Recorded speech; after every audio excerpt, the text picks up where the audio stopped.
This episode of the podcast was brought to you by Dr Anne-Maries Dermal Care.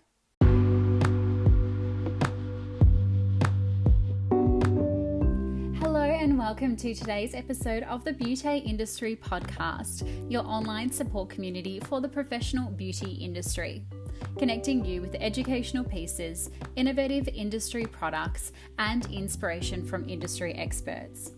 I am your host, founding director of Beauty Industry, Tamara Shaw. Today's episode is one that is a little different, slightly off topic for the beauty industry, and you may even call it raw. Beauty industry is focused on showing support and strength to others at all times. So naturally, when I was introduced to the Liptember movement, one which supports mental health in women, I gravitated towards finding out what we could do to support the cause. Today we are speaking with Olivia Molly Rogers, who you may remember as Miss Universe Australia 2017. Olivia is also a qualified speech pathologist, a self-taught artist, and is now a brand ambassador for Liptember 2018. I was lucky enough to have the beautiful Olivia open up about her experience with mental health, the struggle she has gone through, and her triumphant ending. However, upon finishing the recording with Olivia, I noticed that I wasn't as open and as brave as she was. At the end of our chat, I have recorded a snippet of my struggle with mental health, some pathways that I've travelled through, and I wanted to share them with you in case you too are going through a tough time and have nowhere to turn. In a candid conversation today about mental health and Liptember, we speak with the lovely Olivia Molly Rogers to find out how she is supporting the cause. Welcoming Olivia to the podcast today. Thanks so much for having me. An absolute pleasure. Thank you so much for joining us today. So share with us, Olivia, what is Liptember and how did this movement start? So Liptember is a campaign that's dedicated to raising funds and awareness for women's mental health specifically. It all started because the man behind it, Luke Morris, saw that majority of mental health research at the moment is really focused on men's mental health, but then the results are being applied to both men and women. So they really wanted to look further into women's mental health and get a bit more support and awareness around that. Yeah, amazing. And where does the lipstick come into play with raising awareness? Because I'm seeing lots of selfies with the beautiful lips. I think it's awesome because obviously lipstick is a feminine thing, so it's clearly for women's mental health. But at the same time, it's really easy for people to do. I think, if there's a campaign that's asking you to run a marathon or do something major, it's a little bit off-putting for some people. I think, whacking on a lipstick isn't too hard, and it really gets the conversation going because, you're wearing a bright lippy that you might not usually wear and people are going to talk about it. So, yeah, it's a good thing. Yeah, absolutely. Even I wore just a different colour top the other day. So normally I'm very basic and I wear blacks, greys, whites, and maybe a baby pink every now and then. And I wore a bright red shirt and everyone was like, oh my goodness, Tamara, you're wearing a different colour. And so I think definitely with the lipstick, it's kind of similar, isn't it? Yeah, for sure. And I think a lot of people are a bit scared to wear lipstick, which they shouldn't be because everyone can rock a red lip or a bright lip. But I think it gets people talking, which is what we want. Yeah, for sure. And so in your opinion, why do you think mental health is such an uncomfortable topic for people to talk about, and specifically women? I think it's so much more common than we realise. I know that when I was going through, I struggled with anxiety, depression, and disordered eating as well. I think when I was going through it, I thought that I was really alone. I felt crazy. I thought people would judge me or see me as weak or that I'd be a burden if I was going to put my problems onto someone else. And I think that that's one of the biggest problems. It stops people from talking about it because you don't want to be a burden. And women in particular, I think, we like to solve our problems on our own and we don't want to bother other people. So we try and sort of keep it to ourselves. And then, on the other hand, it's like if you haven't been through it and you don't really know how to deal with it yourself, when someone comes to you to talk about mental health, it can be uncomfortable because you don't know what to say. You don't want them to feel judged, but then it's difficult to know what to say if you haven't been through it. So I think that's why it's uncomfortable. But the more we can talk about it, the better for sure.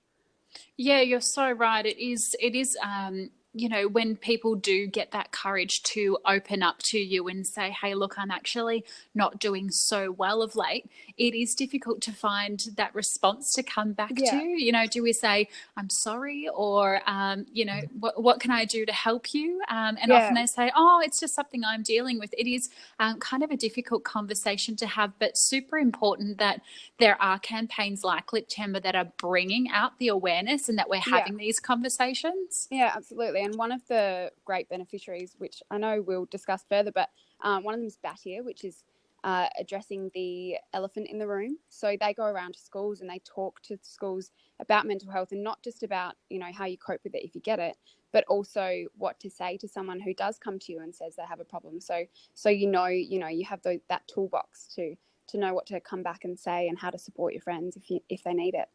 Oh, that's fantastic, and so good that it's starting off at such a young age in school. So then that kind of mindset's imprinted right from the very start. Yeah, I think it's a really good thing, and I don't think it's done enough at the moment. Yes, you're 100% correct there. There's something that I always refer to as the mental load, which is basically all of the things women have to think about on a daily basis. So waking up, washing your hair, doing the kids' uniform if you've got kids, we're cooking, we're paying dinner, paying bills, not paying dinner, paying 4 bills to get to the dinner, going to work, etc. Do you think women in particular are so prone to anxiety and depression because we just try and carry too much on our plate at the one time? Yeah, absolutely. I think as a society, we do have this pressure as women to, take on everything and be these super women and try to manage everything and look like we're doing it really well. And I think people forget that it is okay not to be okay, and you don't have to do that. I know that my anxiety definitely stemmed from that. I was trying to, at the time I was in my first year of uni, I was trying to get the best grades whilst also, be a good daughter, be a good granddaughter. I was living with my grandpa, trying to look after him, trying to do well in my part-time job. I was trying to model as well, like everything that I was doing, and I was trying to give 100% to everything, but you just can't do that. It's just not sustainable, and it's not good for your mental health. So yeah, I definitely think that we take on too much and try to sort of live at this unrealistic expectation. Yeah, and it's even more pressure, I can imagine, now than it even was when our parents were growing up in this kind of really millennial, everyone's spotlighted. There's, as you say, you have to be perfect in so many different aspects, and that's just not at your job, but it's coming home and having the house looking amazing. There is so much that we carry, and then at the same time, if you're trying to run a business on top of all of that, it is kind of this facade that we just I'm fine, everything's okay, and underneath it's really not. I think that we become our own worst enemies, because when you are managing, you're likely to show that. And people that are sharing all these amazing things that they're doing, and that they are a great mum and they're running a business and they're doing all these amazing things, then I think it puts more pressure on other girls to try, or other women to try and do the same thing. But the ones that aren't showing, the real side of things, when they are having a crappy day and they're not feeling their best, and the washing doesn't get done and they don't cook, they get takeaway, like whatever, it's fine if you do that. But I think people are scared to show that. Yeah, you're absolutely right.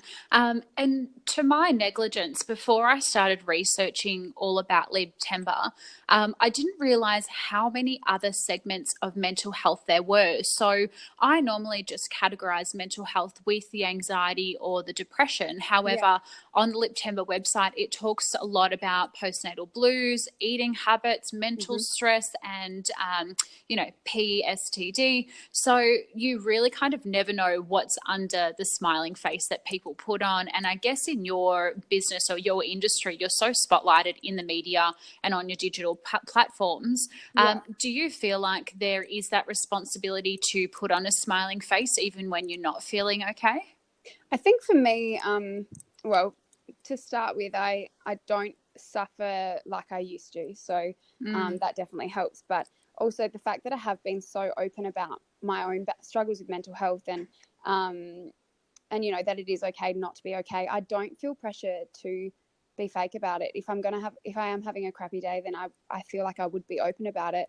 I don't feel like I need to fake it because that's been a part of me, and I'm not embarrassed by it, I suppose.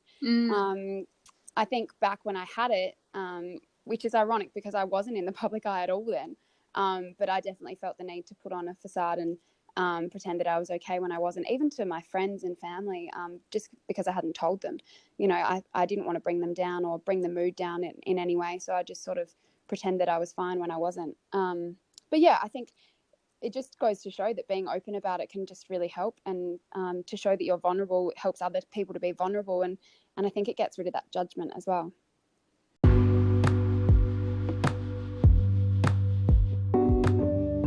Interrupting today's episode for a mention with our beautiful sponsor who keeps this podcast going. We'll be back after this short break. Searching for a product range to stock in your business that provides effective results while respecting the environment, animals, and caters to vegan clients? Dr Anne-Maries Dermal Care is currently taking on stockists. Provide antioxidant support, rejuvenation, management of the aging process, and defense against solar damage. Comprehensive product training and facial techniques included. Contact info@dramdermalcare.com.au. Yeah, absolutely. And I think just with the whole digital social media, now you're seeing so many accounts which kind of make fun of those accounts who are always so perfect, and I can't remember her name now. I should have looked beforehand, but she's incredible, and she does all of these mock celebrity poses in a really funny way. Yes. Oh my gosh, she is hilarious. Oh, my boyfriend and I just lose it every day at her posts. Are so funny. Aren't they amazing? And it just kind of goes to show that you can just have fun and just relax, and not everyone has that perfect photo, perfect facade. And I think there is a lot of the face tuning or the touch-ups going on behind the scenes. And so for somebody external who looks into that world, you kind of think, oh my goodness, they are perfect all the time, but it's really not the case. It's definitely not the case. And also the worst part of that too is that these beautiful women that you meet, all of these influencers and models and, other Miss Universe contestants from all over the world that I met, some of them are super insecure. And from what you see on Instagram, you'd never think that. But yeah, I think it comes with being in the public eye sometimes, that you're trying to maintain this perfect image that is just not sustainable, and you feel the pressure and you become really insecure. So what you see is definitely not what you always get. Yeah, for sure. Do you think as women we can start the positive movement towards A, being a little bit gentler to each other, and B, having those open conversations? Definitely. I think that it's amazing to me every time I put something out there about mental health or something that I've struggled with, the influx of messages that I get, that girls will suddenly then open up. Not just girls though, I do get some messages from men too, but they're like, oh, I thought I was crazy, like, thank you so much for sharing your story, I was going through the same thing.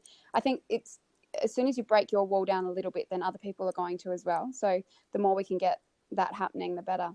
And I really appreciate the likes of yourself, and I know some other Liptember ambassadors are like the Tully Smythe and your Steph Claire Smiths, because you ladies have such a huge platform and your audience is that millennial, kind of demographic.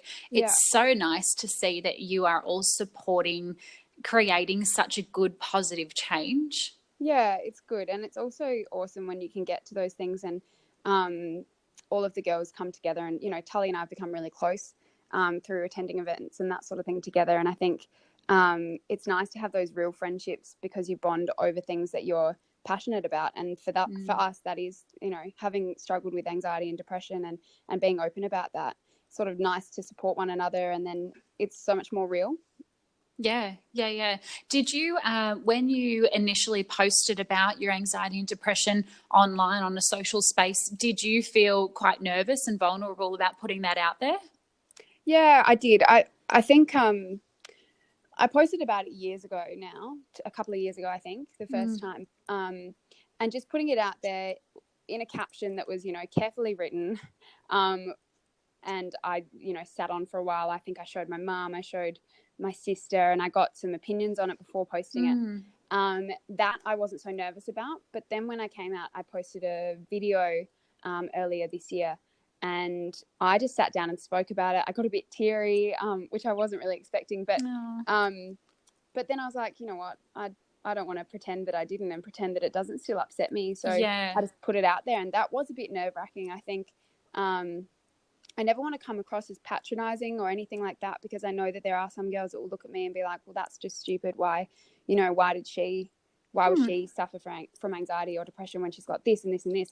But I think from my perspective, it's like, it's not always what you seem, and that depression and anxiety don't discriminate. And, it doesn't matter where you come from, what you do for work, who your family is, anything at all. It doesn't matter. You can suffer from mental health problems, no matter who you are. So I think that was part of the message I wanted to get across.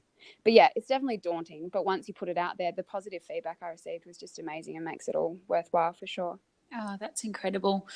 So to support the Liptember movement, just for your knowledge and also our audience, Batyr Industry is going to donate an extra $5 donation to the organisation through our online portal. So whether you donate $2 or $20, we're going to donate an additional $5. So that's a great idea. Yeah, thank you. So for any of our audience who do want to contribute, and as you can see, there's such a positive movement in what we're trying to do here, head to our website, which is www.batyindustry.com/Liptember, or you can find the little links there to follow along. Olivia, can you just give us some insight into what kind of charities the Liptember fundraiser goes towards? Absolutely. So there are 6 main beneficiaries. There's the Royal Women's Hospital, Pretty Foundation, which is a really amazing one. Have you heard much about them? No. So Pretty Foundation work to raise awareness for younger women. Young girls. I think the target audience is between like 4 years old and 8 years old or something. But they've found that these young girls are suffering with body image issues already. So, it's focusing on them and letting them know that your body, it's not about how your body looks, but it's about what your body can do. So they've just released this book, which is amazing. It's a little kid's book. And the main character in it is, a stocky sort of girl, and she's tough and she's strong and she does all these things. And, it's not about being pretty or skinny or anything like that. I really love what they're doing. So that's the Pretty Foundation. There's Lifeline, which everybody seems to know about. They do amazing work.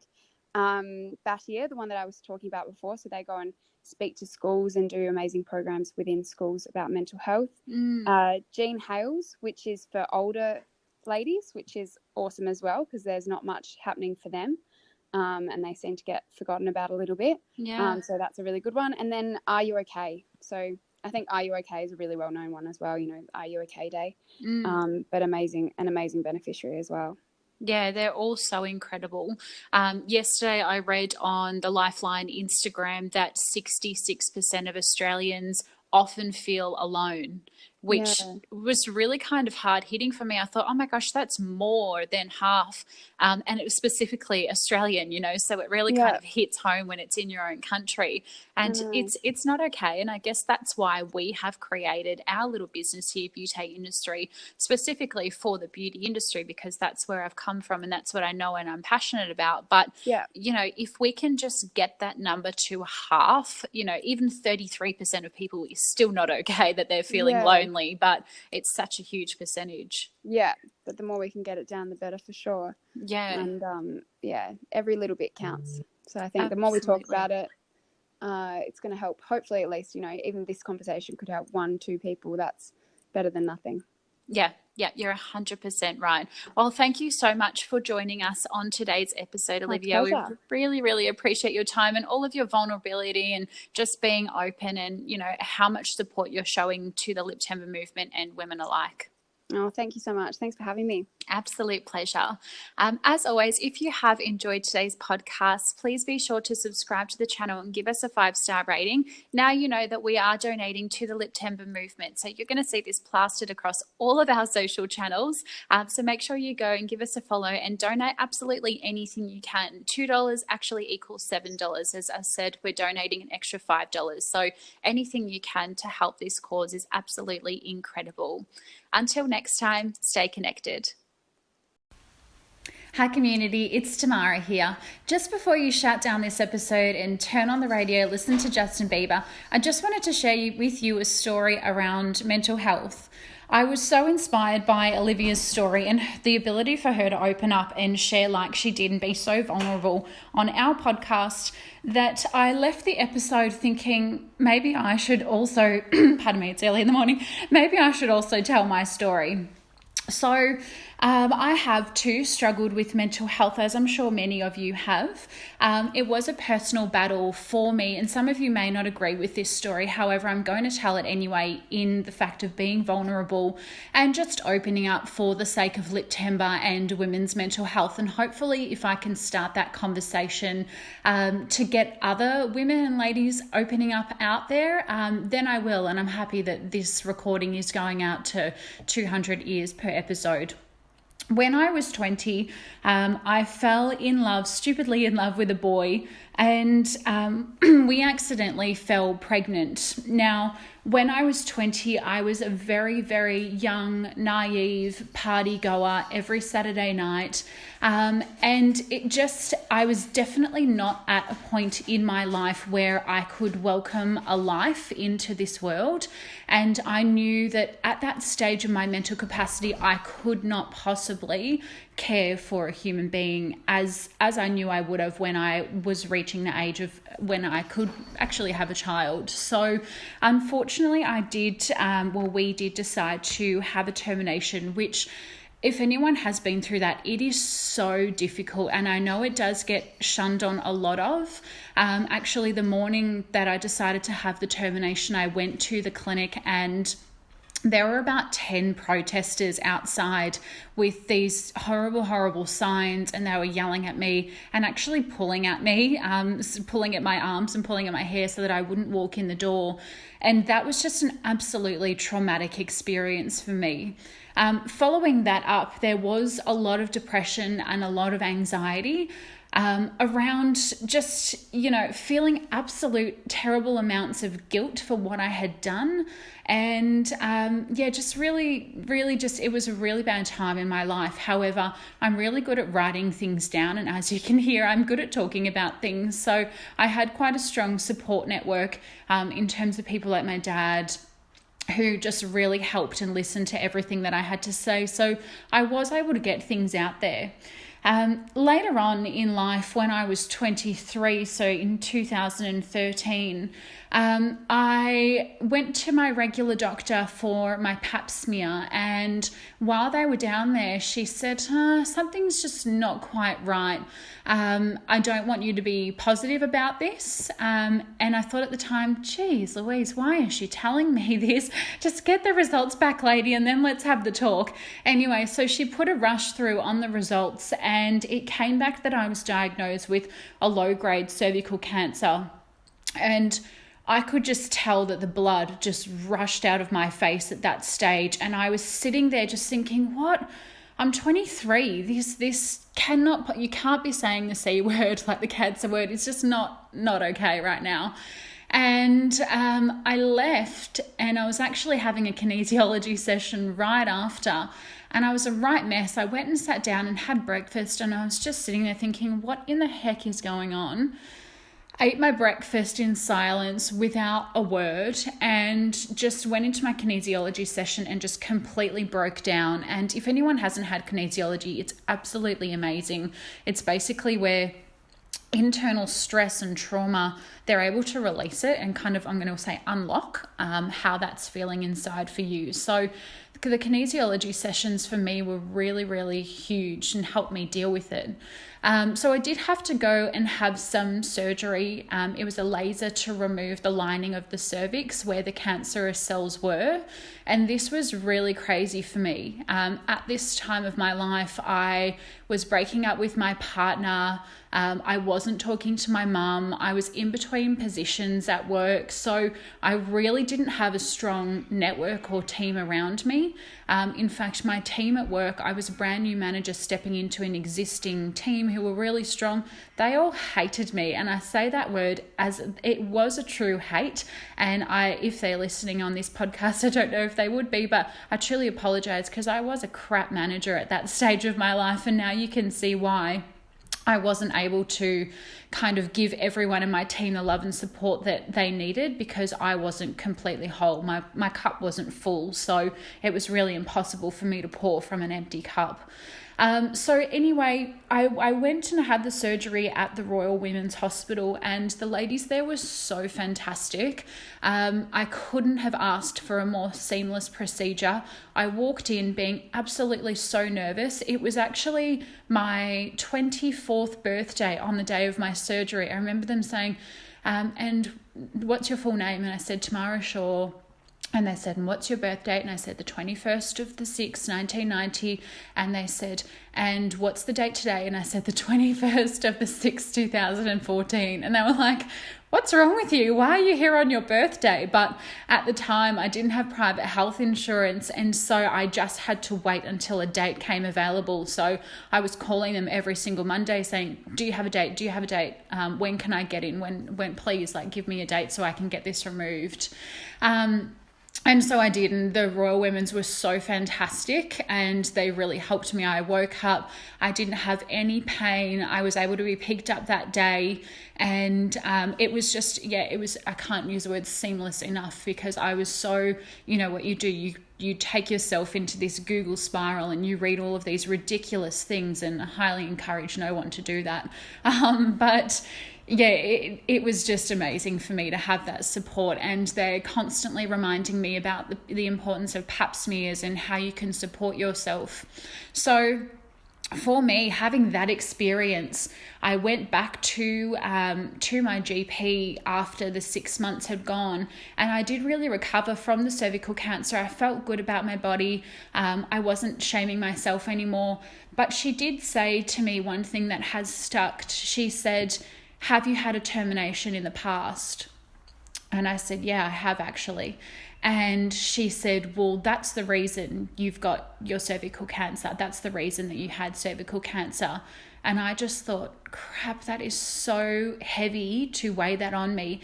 And so this cycle of the fear, the anxiety, the depression, the stress that come with that, I thought, you silly girl, if you didn't have that termination, then you wouldn't have cancer, and so all of these things go on in your mind. I don't believe that it was the termination that did provide the cancer in my head to help me deal with it. I think that way. But there are such a number of things. And so for me nowadays, to keep my health in check, I do have to eat quite a low sugar diet, even though I'm obsessed with donuts, any form of donut every day, all day. But I do have to keep quite a low sugar diet so that it doesn't develop back into these cancerous cells. As we know, sugar is free radicals in the skin world, and it's the exact same for all of your cells, regardless of where that skin is on your body. So I've dealt with it. I have an amazing partner, which you guys, if you were at the brunch, you would have met. He was wearing the Beauty Industry t-shirt. He's absolutely gorgeous soul. He has helped me through absolutely more than I could have ever imagined in my lifetime. And across the cervical cancer situation, I was writing a lot, and he was brave enough one day to read it, and he just looked at me and just burst into tears. He was like, this is ridiculous. How have you gone through that already?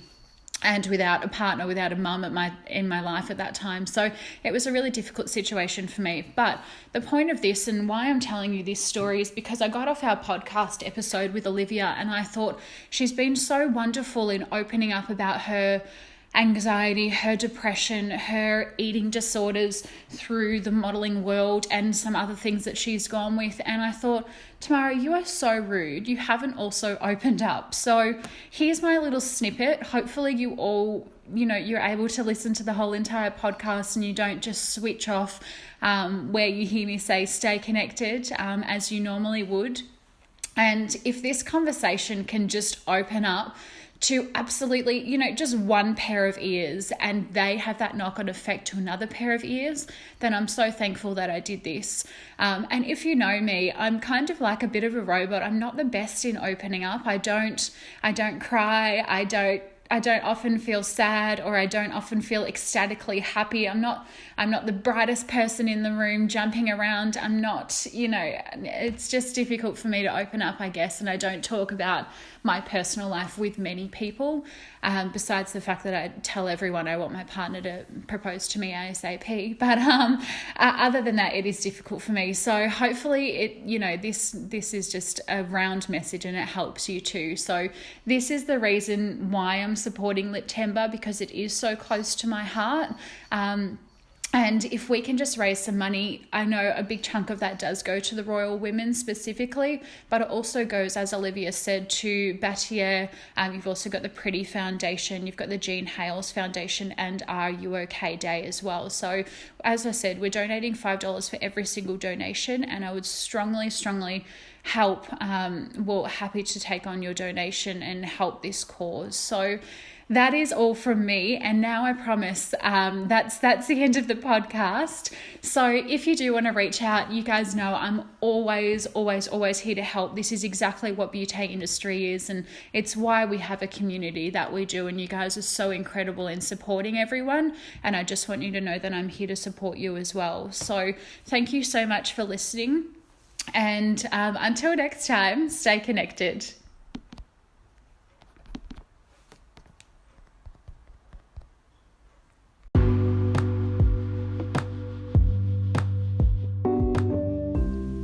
Thank you so much for tuning in to episode 16 of the Beauty Industry podcast.